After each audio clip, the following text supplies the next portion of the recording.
ahead and get started. It's not a lot of view graphs, but I do have to discuss a good bit along the way, so it may take us till lunchtime. We'll see.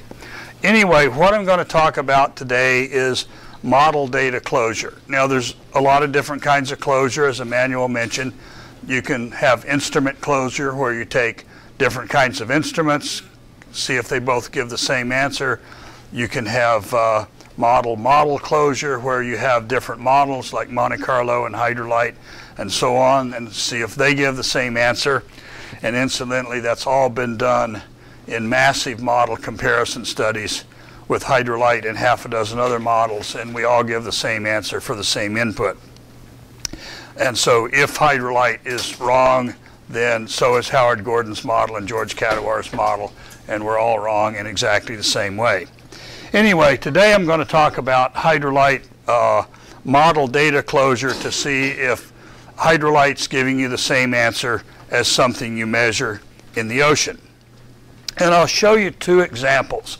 One of them is, let's see, what did I say here? Yeah, so I'll discuss two examples today, and then in the lab this afternoon, we'll look at building up IOPs from different components, water, phytoplankton, minerals, etc. And that's the sort of thing you would normally have to do if you want to do a closure experiment with, let's say, the data you take next week, where you have AC9 data and other things that you want to compare with Hydrolite output. Okay, so let's think about what are all the kinds of data we need to take if we're going to do a closure experiment with Hydrolite after the experiment's over, or after the field work is over. Well, you've run Hydrolite a little bit, but then certainly after today, this afternoon's lab, you're going to see that you need to measure the absorption coefficient as a function of depth and wavelength. You'll get that from an AC9 or a spectrophotometer. You guys now know how to do that. You need to measure the scattering coefficient. Well, you can get that from the AC9 or ACS. You need to measure the scattering phase function.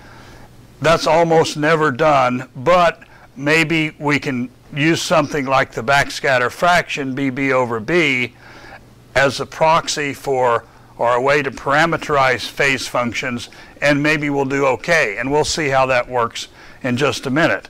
And we would get the BB from something like a Hydroscat 6 or an EcoVSF or a BB9. And then we're going to have the boundary conditions. You need to know what was the wind speed, where was the sun in the sky. If it's shallow water, you'd need to know the bottom reflectance. So, all right, whatever. So those are the inputs we're going to need to run Hydrolite. And then Hydrolite is going to output radiances and irradiances, and usually at the minimum you would want to measure LU and ED with something like the Hyper-TSRB, so you could compare those things with Hydrolite's output. Hydrolite will also output AOPs like KD and the irradiance reflectance, remote sensing reflectance. So you would want to make a measurement of remote sensing reflectance, for example, so you could compare it with what Hydrolite predicts. And probably the most common things that routinely get measured are remote sensing reflectance by one way or another, and then ED and LU as a profile within the water column. Okay, so having a data set with all of these pieces is extremely rare. And in fact, there's no data set that has everything, but there are a couple of data sets that have come out of field experiments that get pretty close. And the first one, the Office of Naval Research had a 5-year program called HYCODE, Hyperspectral Coastal Ocean Dynamics, and one of the purposes of that program was to make sure we really understood water leaving radiances and how they related to all the things in the water, and that we had the instrument techniques and the modeling techniques to measure and predict the water leaving radiance. So here's some data that was from one of the field experiments off the coast of New Jersey called LEO 15 site, stands for Long-Term Ecological Observatory, in 15 meters of water. And so I have a particular set of measurements here on one day, It was a cloudy sky. The wind was 6 knots. And out of this paper here, here's all the things that were measured. We had total absorption and beam attenuation from an unfiltered AC9 at the usual wavelengths. We had absorption by dissolved matter from a filtered AC9. We had a hydroscat 6 for backscatter, which really is measuring the volume scattering function at a scattering angle of around 140 degrees. And then there's a fudge factor that turns that into the backscatter coefficient. That should actually be B sub B there.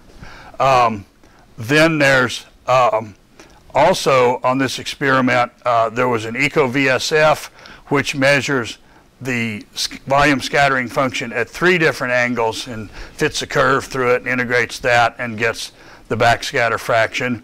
And then amazingly, we actually had an instrument here that measured the volume scattering function from 0.6 to 179.6 degrees. It was only at one wavelength, 530 nanometers, but there's this instrument called the volume scattering meter, and that was on this cruise run by Marlon Lewis and folks. And then we had, so here's all our IOPs. We had ED and LU profiles as a function of wavelength. We had a sky ED from a different instrument, and then we had the sky ED and the LU at 0.6 of a meter depth from a hyper TSRB at 123 wavelengths. And most of these are at a sort of nominal 10 nanometer bandwidth. So we actually have enough data here to do a really good closure experiment. So let's do it. Okay, here's the plot of the AC9, both the filtered and the unfiltered data as a function of depth. So here's particulate plus CDOM. So we've removed the water, but everything else here. So here's the depth profile of A at 412, 440 up through 676.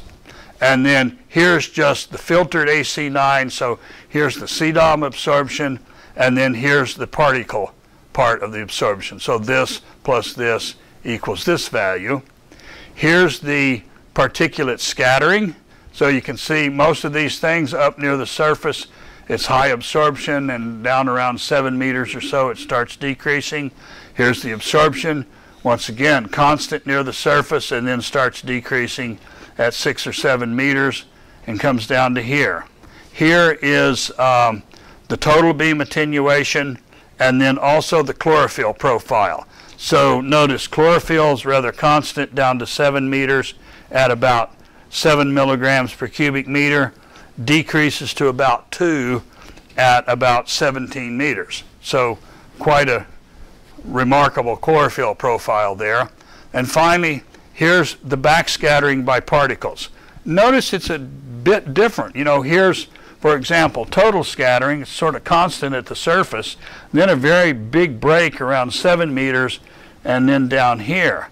The backscattering part, you don't see this break up here, but you see something really strange happening at about 14 meters where it actually increases. And then you see that, you kind of look back at the particle part and say, oh yeah, look, you know, there is a little increase in total scattering here. But you don't see anything that follows these kind of curves. And so you ought to sort of think about, you know, what makes sense here? Well, something like absorption or the total scattering is following very nicely the chlorophyll profile. So you're probably seeing up here high scattering because there's a lot of phytoplankton in the water, high chlorophyll. But then the backscattering part, this doesn't seem to follow the chlorophyll profile. Well, phytoplankton, big phytoplankton, they're pretty low backscattering fraction, maybe 0.5%. But the water here is only 17 or 18 meters deep, and so you're probably looking at resuspended sediments here, which have a very strong effect on the backscatter. They're high index of refraction particles, they're small, they're going to have a high backscatter fraction. So I don't have water column samples down here to verify that, but it's a good guess that we're looking at backscatter here by resuspended sediments, which has a big effect on backscatter and a little bit of noticeable effect on the total scatter, but not much. and you don't see anything at all in the absorption by those particles. So anyway, you put all this together, look at things and see if it makes sense, and it looks pretty good. Now what we're going to do here when we run this through Hydrolite is one of the things is we'll take the ratio of the backscattering by particles to the total scattering. That'll give us the backscatter fraction, and one of the things we can do is use that to select a Fourier-Farrand phase function whose backscatter fraction, or the shape of the phase function, will vary with both depth and wavelength. We'll see how that goes. And in this case, we also have measured phase functions, so we can compare all of that. Here's the actual measured and modeled phase functions. So the blue curve here is the actual measurement from this volume scattering meter. And then the red curve is the Fourier-Farrand phase function for, I guess it was the same backscatter fraction at this case at the 530 nanometers and 2 meters depth. Well, you can see Fourier-Farrand is pretty close to the real measurement, except here at around 170 or 80 degrees, and the Fourier-Farrand levels off, whereas the instrument goes up and has a funny little dip there, which I suspect is some kind of, stray light or something in the instrument. It's probably not real. But then here's our old Petzold phase function. Notice it's way too big. This is a log scale, and so this guy is, a factor of 5 or 6 or 7 too big in the backscatter fraction. So if you didn't have, these measurements of either the blue or the red, and you just guessed that, I don't know, I'll use Petzold because everybody else does, you can expect you're going to get some pretty bad results. And we'll see just how bad here. Okay, so here's another view of the backscatter fraction. I've taken the backscatter that I measured, the total particle scatter that I measured, took the ratio, looking at the backscatter fraction. And here's the chlorophyll profile again with its axis up here. Well, here's the behavior of the backscatter fraction. It's low near the surface, about 0.5%. That corresponds to typical number for phytoplankton particles, 0.5%, maybe 1%, but phytoplankton are low index of refraction, low backscattering fraction.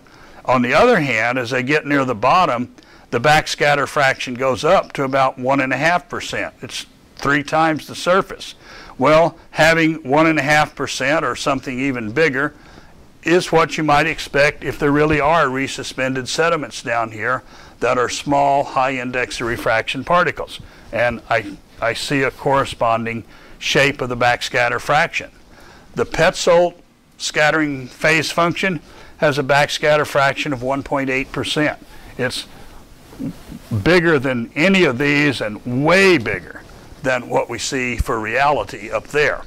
And if you partition this into the wavelength dependence and the backscatter fraction for the values less than 6 meters up here, they're all 0.5% or less, and then greater than 14 meters down at the bottom, they're all around 1.5% down to about 1%, and then the in-between waters here are something in between. So, I spend all my time looking at this data, playing with it, seeing if it looks good, and then finally the last thing I do is start running it through Hydrolite. Okay, so this is ED at 6 different wavelengths, measured and modeled. So the black curves are what is measured by the ED instrument in the water. Now, you notice here it starts out kind of dropping exponentially because it's on a log scale, and then there's sort of a roll-off here. That's simply that at 443, there's not enough light getting below about 7 or 8 meters to get a good value. So this roll-off is actually just approaching the dark current value. And you see that kind of behavior, you sort of know that's what it is. On the other hand, at 489, there's enough light to get good data all the way down to the 14 or so meters where they measured things. And same for the other things, and now we get out to the red wavelength. Once again, I get this roll-off below about 8 meters because there's just not enough light to measure. So take a look at what we've done here. The black is the measurements. The green is what hydrolyte gives when I use a Petzold phase function. And I'm starting out with the correct value at the surface. I know the incoming irradiance at the surface. And look at all of these curves. Petzold starts out okay, and it becomes too small within the water column, and the error gets bigger and bigger as you go down with depth. So what's happening there? That's ED. And so why is ED too small here when I have the Petzold phase function? What's the physics there?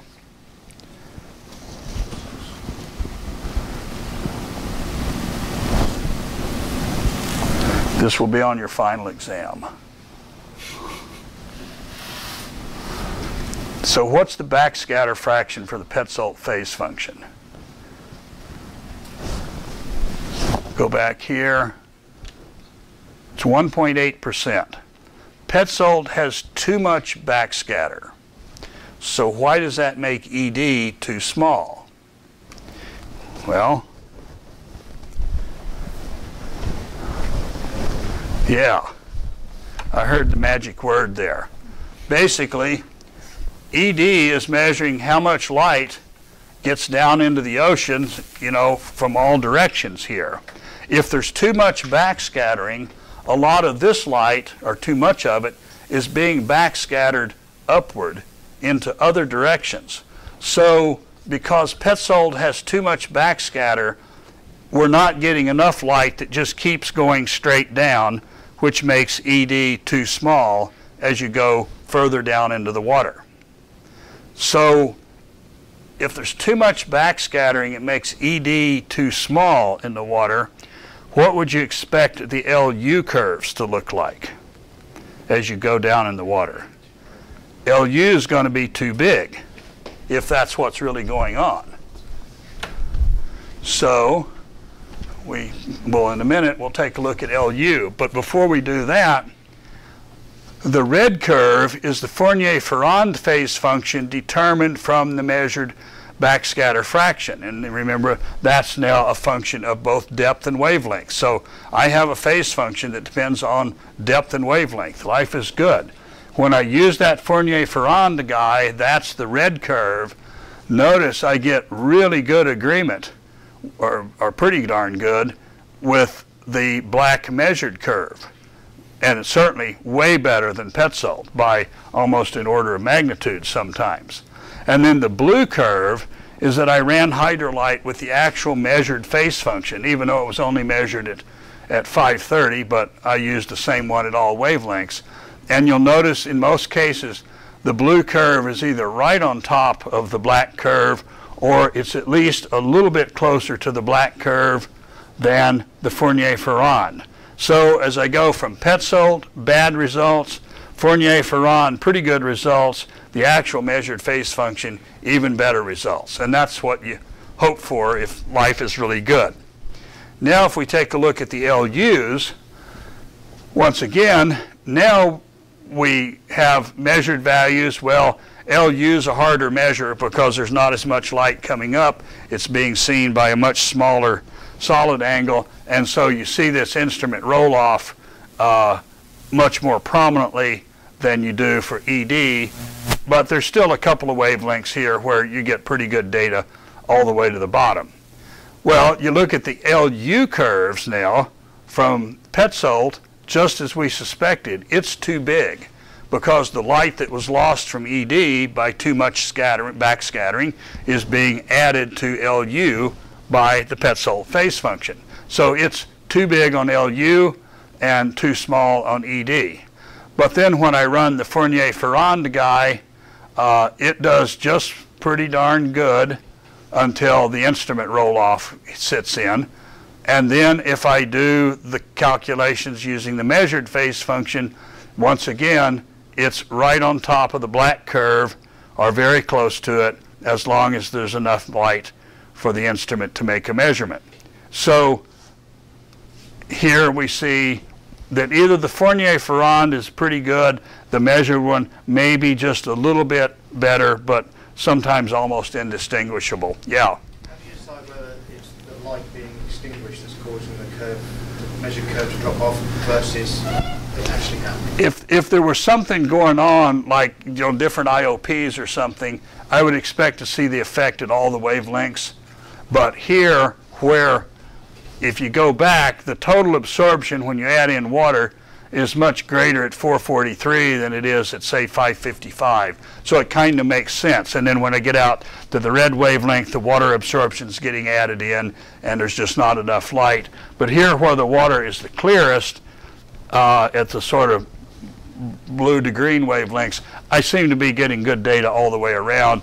And this just looks like the typical thing you have as it gets too dark, too dark, too dark, and finally, if you kept going down, here's just the dark current is all it amounts to. So it's partly experience and partly, everything adds up to that interpretation. Okay, here's the basically remote sensing reflectance, but it's actually LU over ED, but at a ½ meter depth in the water. And I had a couple of different ways to measure this. The black was the LU over ED by the Hyper TSRB. You guys have played with that. The purple dots, there's another instrument by Satlantic, the Ocean Color Profiler. That's the purple dots here. So in principle, two different instruments should be giving me exactly the same answer, but one gives the purple dot and one gives the black line. They're both made by the same company, and actually here they're about, this is like 2 and this is like 3. So significant difference here at 412, a little bit less out here percentage-wise. So that's about the best you're ever going to do with different kinds of instruments. And now I wasn't the one making the instruments. It was competent scientists like Emmanuel and Marlon Lewis who were actually making the instruments. I just got the data and skimmed the cream off the top and published the paper, but they did all the work. And so anyway, I now want to simulate this. So I plug in the Petzold phase function with all my other IOPs. I get a curve that's way too big. Why? Because Petzold has way too much backscatter and remote sensing reflectance, or in this case LU over ED, proportional to BB over A. And so the BB is too big here. When I use the Fournier-Ferrand phase function, wherever that one went, right here, using the actual backscatter fraction, I get the red curve. Still a little too small, but way better than Petzold. And then when I actually use the real measured phase function, I get the blue dashed curve here, which is just spot on with the OCP, and it's a little bit less than the Hyper TSRB. But this kind of thing is considered extremely good closure. You'll just never see better. This is the kind of thing you normally get because you didn't have the right phase function. Or if this had been a different water body, these curves might have been up here and Petzold would have been too small. You never know. So the moral of the story is you really need to either measure the phase function, which you probably can't do, but at least measure backscattering and total scattering so that you can use a Fournier-Ferrand with a depth and wavelength dependent backscatter fraction, and then you'll probably do pretty well. Okay, here's a different experiment. I'll just show you one slide. We were going to have, hopefully Heidi Dearson was going to come next week and talk, but she had to run off to California. And I think the reason she really didn't come is she knew I wanted to take her kayaking, and she's heard so many horror stories about things I did to people kayaking. Like last time I took Paula Tempe up to Damariscotta for lunch, and I swear I'll probably never get any more NASA funding. It was brutal. So anyway, Heidi's probably just afraid to go kayaking with me.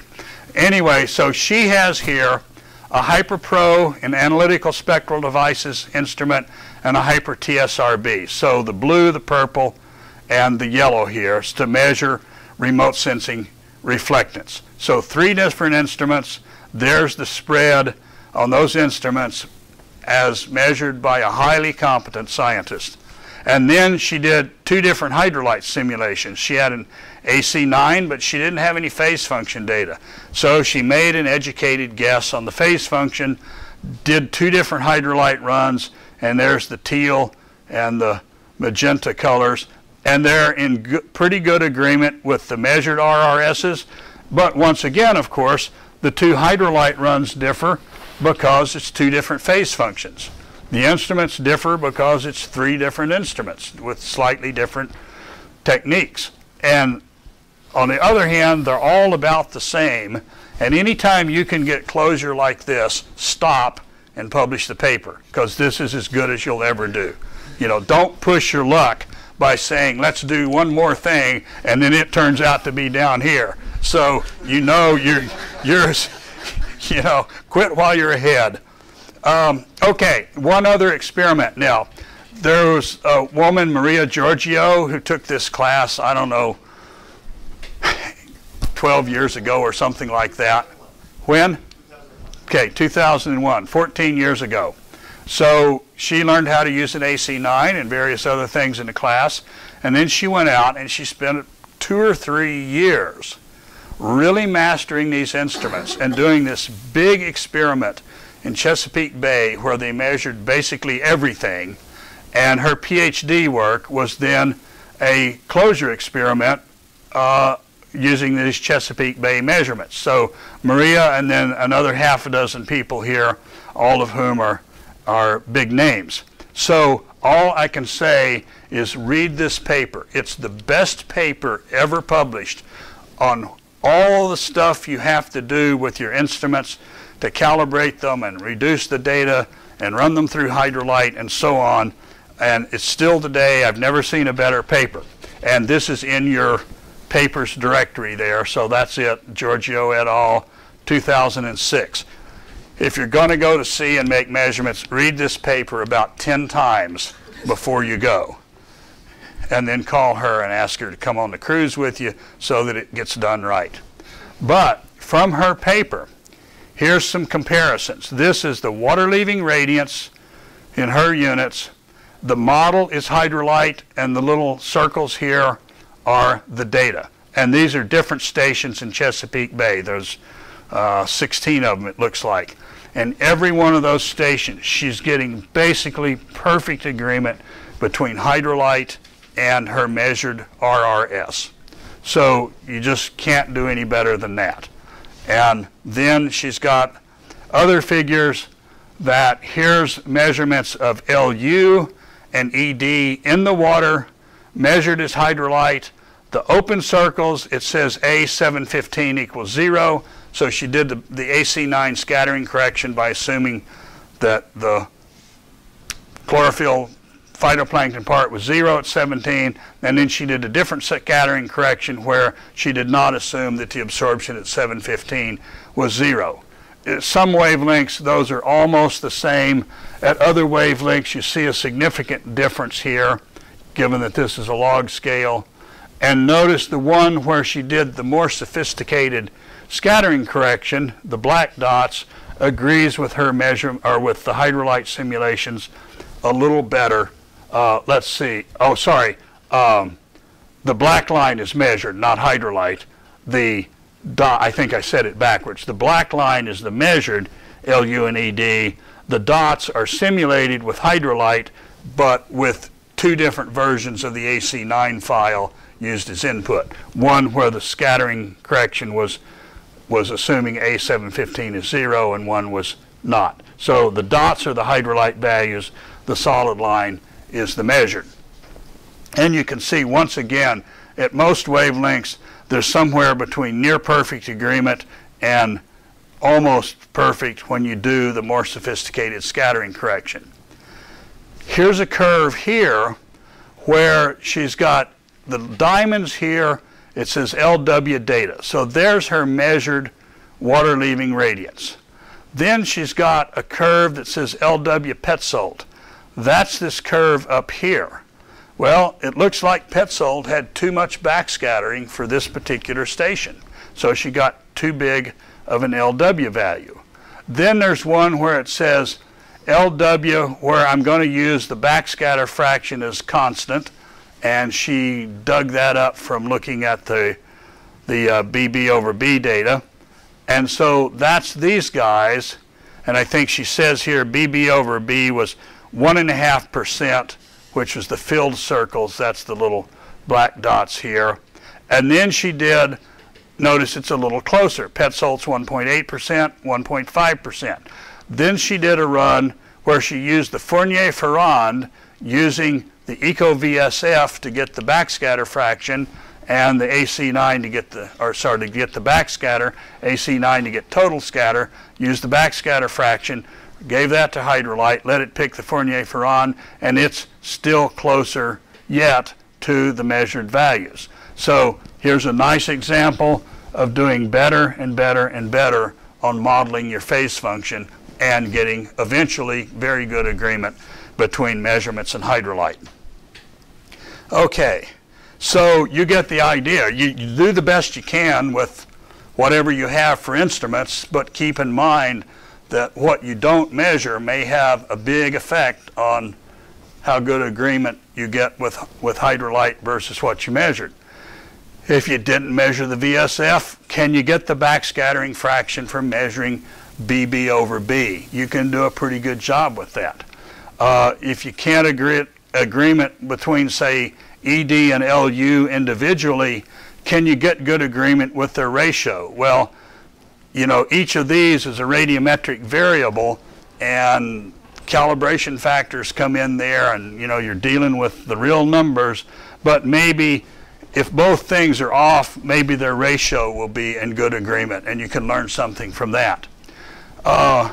Compare as many things with as you can, you know, measured EDs from the HyperPro and the ship-deck cell, and compare that with hydrolyte's predicted sky irradiances when you put in the sun angle and all those things.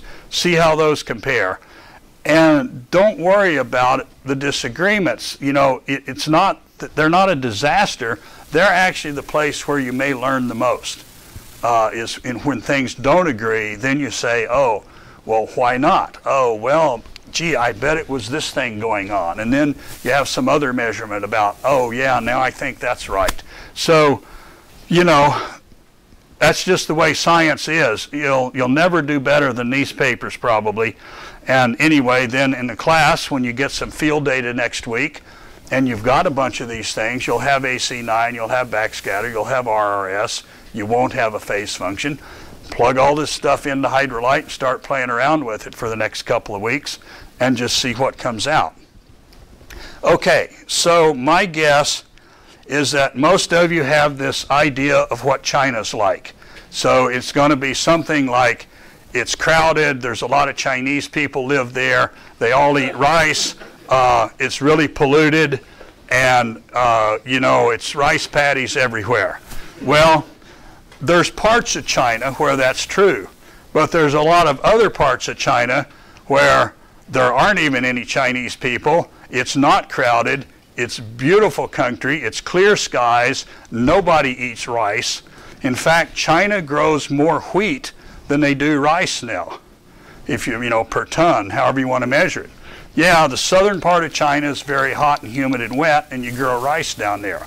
But north and western China are dry. They're, you know, anything up to the desert here. So those are wheat places. And I've spent, you know, a month in China and never eaten a single bite of rice, which is not your stereotype of everybody in China eating rice 3 meals a day. So one time my wife and I spent 3 weeks and we decided we would see where Marco Polo went throughout western China. You know, you got to just see where the guy went. And so we started in Xi'an, which is where the terracotta warriors are, and we headed west from there. And if you know where, the two people here who have ever looked at a map of China, we went up through the Gansu corridor to hit Dunhuang, Turpan, Jiayuguan, Urumqi, and Kashgar, finally. So Kashgar, or Kashgar in Chinese, is way, way over, practically in Kazakhstan and Pakistan and Afghanistan. So anyway, along the way we decided let's get some camels here and go out and check out the Taklamakan Desert, which is as big as the Sahara Desert, just utterly spectacular desert country surrounded by enormous mountains, the Tian Shan on the north, the Pamirs on the west, and the Himalayas on the south. So this is not what most people think of as China, and all I can say is you need to go there and check it out. So what we're going to do is not let you go to lunch because we still have 10 minutes and it's time for the midterm exam. We didn't tell you about that. So here we are. You guys now understand how remote sensing reflectance spectra look, and you understand about chlorophyll fluorescence and all of that. So here's the exam. It gives you a chance to show us how much you've learned in only 10 days now. Multiple choice. Remember from Mary Jane's lecture that chlorophyll fluorescence is proportional to how much chlorophyll there is that can absorb the light, how much light is there to be absorbed, and how efficiently does the chlorophyll re-emit the photons. So now we're going to look at some remote sensing reflectance spectra, and you're going to look at those spectra and you're going to tell me, is it chlorophyll of 1 or 5 milligrams per cubic meter? What's the quantum efficiency? Your choice will be 0, no fluorescence, or 2%, or 4% efficiency. And you're going to tell me whether the sun's zenith angle is at 0 or 60 degrees. All right. So here's the first spectrum. Remote sensing reflectance versus wavelength. Is the sun at 0 or 60 degrees? Well, for any of, just this curve here, just look at that. It's actually 3 runs here that differ a little bit right here, but here. So was this RRS, did it have the sun at 0 or 60 degrees?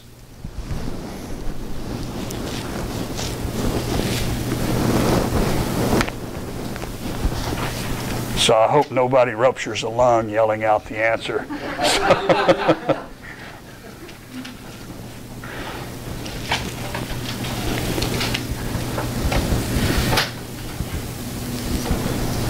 No guesses? 60. Why? That's a good question. Yeah. First 50-50 guess. Answer is you can't tell. The whole reason you use remote sensing reflectance is that it's not sensitive to things like solar zenith angle. So you can't tell just by looking at the spectrum anything about the sun's zenith angle. And in fact, if we remember here, so here I put the sun at 30 degrees in a clear sky, I get a big ED, I get, here's the, oh sorry, this is clear and overcast. So sun's at 30, clear sky, and the sun with a heavy overcast. Vastly different EDs, and correspondingly, vastly different LWs, the clear sky one, the overcast sky. So these are much different. So if you just pull one of these out of the air and say, Kurt, tell me about the water, like what's the chlorophyll in the water? I don't know. The chlorophyll was the same in either case, but the LWs are totally different, because they're also affected by things like sun zenith angle, not just by chlorophyll. About all I could tell you is, well, it looks kind of like a green spectrum, so maybe it's a high chlorophyll, but I can't tell you any more. And of course, if you take the ratio of the blue to the blue or the orange to the orange, you get exactly the same remote sensing reflectance. That's the whole point of an AOP, is that it removes these things like sky effects and leaves you with the effect of what you're interested in, which is something like chlorophyll. So now if I ask you, what's the chlorophyll concentration here? Is it 1 or 5 milligrams per cubic meter? What would be your guess? Or no, not your guess.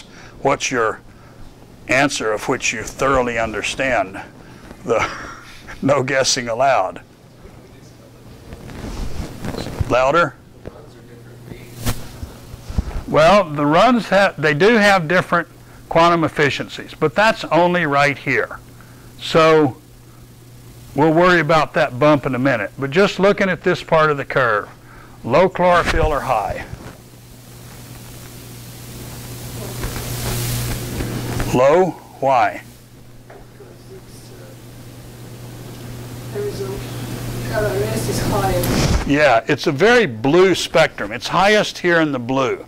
So low chlorophyll water is going to be blue water, and you're going to see something like this. If it's higher chlorophyll water, it's going to be green, and you're going to get a spectrum that peaks in the green. So given this curve and this choice, the choice will be that it's the low chlorophyll 1 milligram per cubic meter. And that's exactly what it was. Okay, now if we look at the little bumps here, well, what causes those differences? Quantum efficiency. Yeah, quantum efficiency, it's chlorophyll fluorescence. This is going to be which quantum efficiency here, 0, 2%, or 4? You know, that one's easy. 0, there's no chlorophyll fluorescence. 2%, kind of a typical number. 4%, pretty high. The real world, that number's from somewhere between 0.5% and 5%. All depends on, you know, how happy the phytoplankton are and all of those kinds of things, all the biology of it. So if I just showed you one of these curves, let's say the red curve there, could you tell me the quantum efficiency from looking at that? No, because you don't know what kind of particles it was. You don't know, was it a little bit of chlorophyll and a lot of light, or a lot of chlorophyll and a little bit of light, because they all kind of multiply together. So you can say, oh, look, there's chlorophyll emission here, but I can't, from just looking at the curve, I can't really tell you what the quantum efficiency is. Okay, what's up next? Yeah, so here's what actually went into these runs. The chlorophyll was 1, the sun was at 0, and the 3 different efficiencies. Okay, here's another curve. So what causes these differences now? Yeah, chlorophyll. So there's your chlorophyll of 1 that we just looked at. Here's now a green spectrum, so that's going to be the chlorophyll of 5 curve. And if I look at the chlorophyll of 5 curve, it's got a bigger bump here than the chlorophyll of 1. So is that due to a difference in quantum efficiency? Probably not. It's just simply there's more chlorophyll there, so you get more fluorescence. Okay. And see, these both had 2% quantum efficiency, but how much ends up here is a product of chlorophyll times light times quantum efficiency. Okay. What causes these differences now? You know, there's a little bit of difference in these curves here. So what sort of thing could cause that?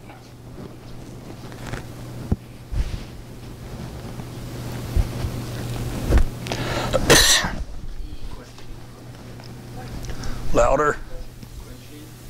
Well, if it were quenching, that affects the fluorescence. So it would only show up out here. Yeah, but if the concentration varying between the two, like here can be considered a little bit more green. The green plots have more green, so we consider there is more chlorophyll. But if those cells are more quenched, then Yeah. the same pattern. Okay, well, that's a possibility. Any other possibilities? Is what? Packaging. Yeah, could be. Difference in scalar radiance. Well, no, this is just remote sensing reflectance. So, I mean, you know, there's maybe a little difference in the light field, yeah. Is it because these two are two different discrete phytoplankton cultures? No, it's all the same IOP model.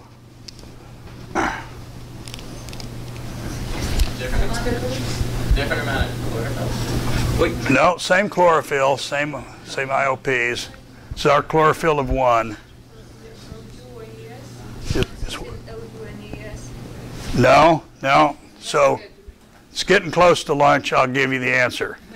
That's the sort of thing that you see from sun angle differences. There is a little bit of effect by sun angle, but it's much smaller than the effect due to the IOPs. That's what AOPs are all about.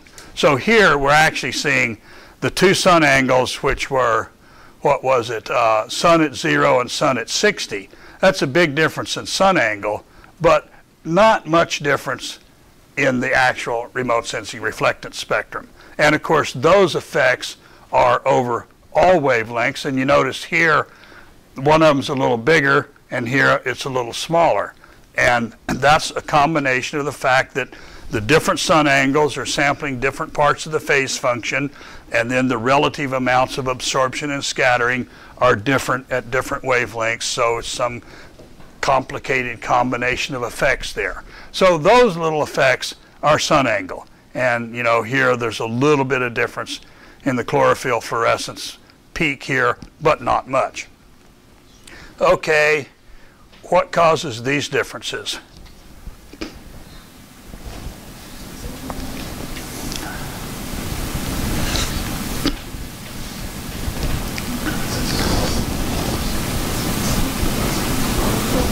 Combination of sun angles. Yeah, could be sun angle, could be, whoops, hang on, I went the wrong way here. Uh-oh, I've done it now. Wherever we got to here, this guy.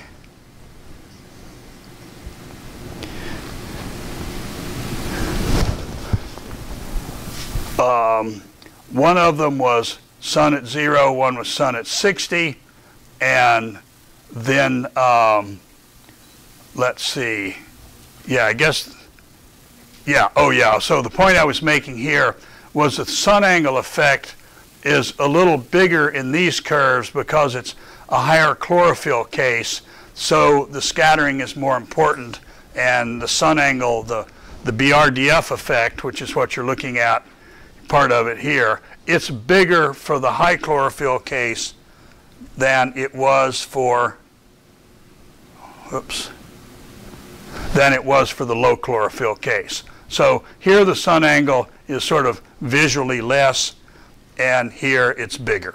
Okay, but once again, it's a sun angle effect, and that's the kind of magnitude you would see. How about these differences? There. Yeah, that's quantum efficiency. And keep in mind that these effects happen over the whole wavelength range. So that wouldn't be a quantum efficiency effect. That's only going to show up in the chlorophyll fluorescence band. So this is something else. And in this case, sun angle effects. Here, it's 3 different quantum efficiencies, and those changes are only going to affect how much light is fluoresced out here. And then finally, the extra credit question is, here's the curve we just looked at, and here's another curve. So what's the difference in these two curves, and what's going on out here?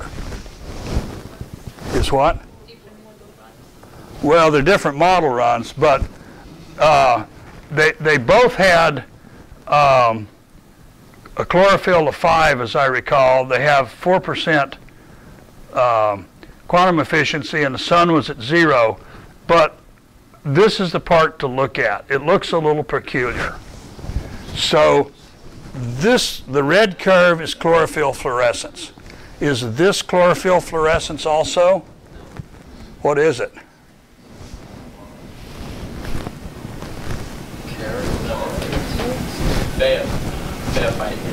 No, I don't know. I'm not a biologist. I don't know what phaophytin looks like. What else could it be?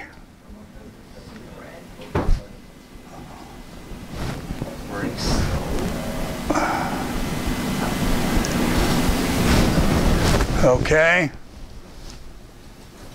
Last call for answers. 3, 2, 1. Kelp. It's a bottom effect. Okay, so the catch here is there's a nice little bump, looks kind of like chlorophyll fluorescence, but chlorophyll fluorescence peaks at around 683, and this is peaking out at, you know, 690 or 700. It's not in the right spot for a chlorophyll fluorescence peak, so it must be something else.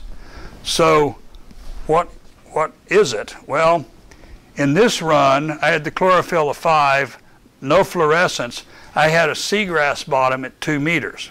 So the green curve is the reflectance of the seagrass.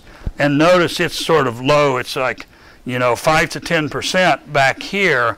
And then it begins going up at around 700, and it'll actually continue up like this. It's what's called the red edge. So green leaves have a very high reflectance in the near IR starting at around 700. Well, seagrass is green leaves. So you have all of a sudden a very highly reflecting bottom that starts bringing the water leaving radiance up.